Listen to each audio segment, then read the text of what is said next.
I'm here with Monika Rozmiarek today. Monika, where are you?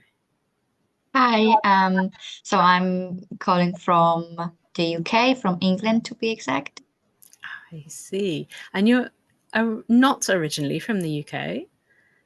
No, hence probably you've got some troubles pronouncing my surname. I'm originally from Poland. I'm Polish, but I moved to the UK 5 years ago, about 5 years ago. I see. Okay. And you're an English teacher? That's right. I am an English language teacher. I was teaching in Poland back when I was still there. And I started doing the same when I arrived in the UK. Now I can say that I finally teach full time and I teach adults only. I help expats improve their English so they can feel at home in the UK. Um, It's so important. Boris, are you in the UK? No, I'm in Japan. Right. But Mm. originally? Yeah, I'm from the UK. Okay, fair Yeah, enough. the West Country. Yeah. Where are you in the UK now? Oxfordshire, Bicester to be exact. Don't know where, uh, if you know where that is. Yeah, vaguely near Oxford. Mhm. Yeah, okay. Ah, It's in the south. yeah. Okay, so you're helping expats with their English. So Right. important. It's just Polish or anyone? So I have my private students that I teach online, and these are so far they've been Polish people only, just because I know this environment, I know how to reach people. And but I work in college as well. I teach ESOL in college, and there's a mixture of nationalities. So it's teaching English using English only, Hmm. which is Yeah, interesting, yeah, exciting to some extent. yeah. It is. So, do you find like people have studied English in school and then they come to the UK and they're a bit shocked or a bit surprised how different school English is to real life English? Right. To be honest, I was shocked and surprised myself when I came here, even if I studied that language at the university.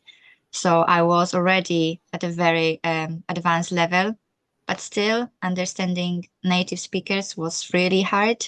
Not only um, about the accent, but also the words they used. You know, there's a specific British slang that they use that it's not so familiar to people who come to the UK because this type of language is not being taught at schools. So yeah, I've had many people with the same problems as me when I came here. Mhm.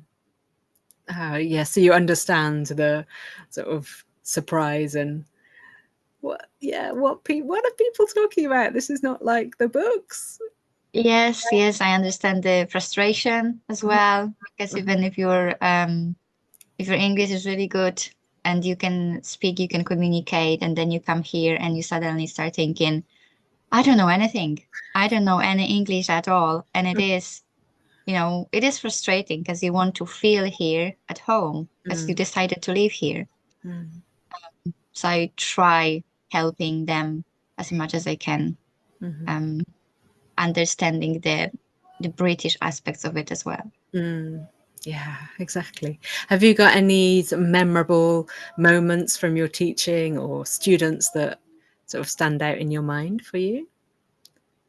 Um, Many of them, what changes usually what I've noticed and what the students have told me, it's their feelings about their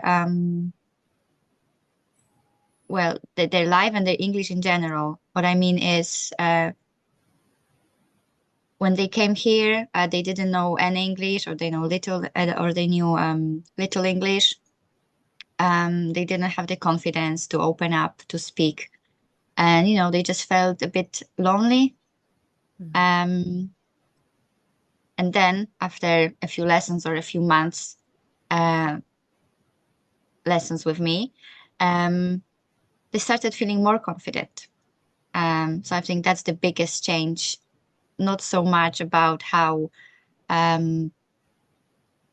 much your English has improved.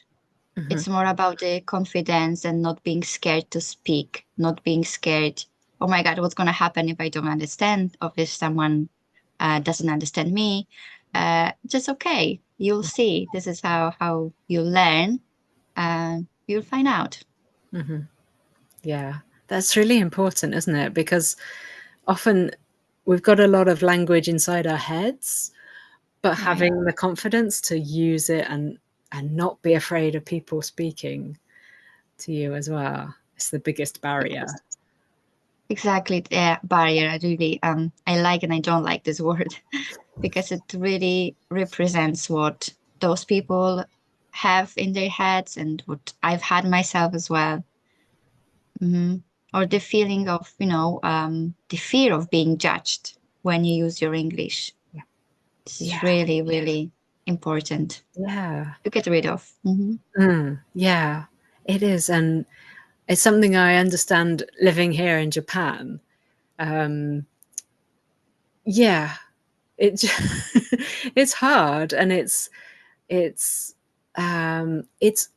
something that you have to overcome. You can't, how matter how much you study, you have to you have to go out there and speak and use your language.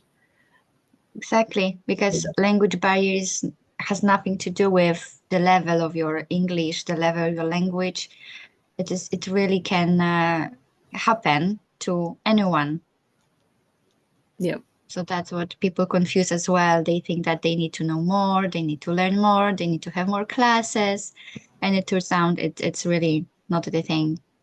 That's right. Yeah, that's right. You get the feeling you need to stuff your brain full of the language. Yes, But yes. yeah, it's not always true, is it? It's Yeah.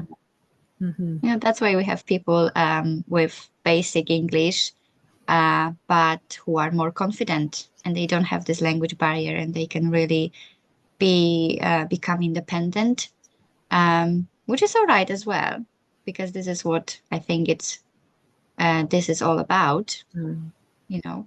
Yeah, yeah.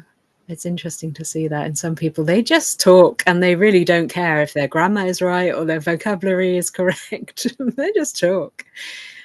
Yeah, I interesting. think I'm kind of jealous. Yeah, yeah, I'm not one of those people. Yeah, exactly. So, what keeps you being a teacher? Why do you love teaching?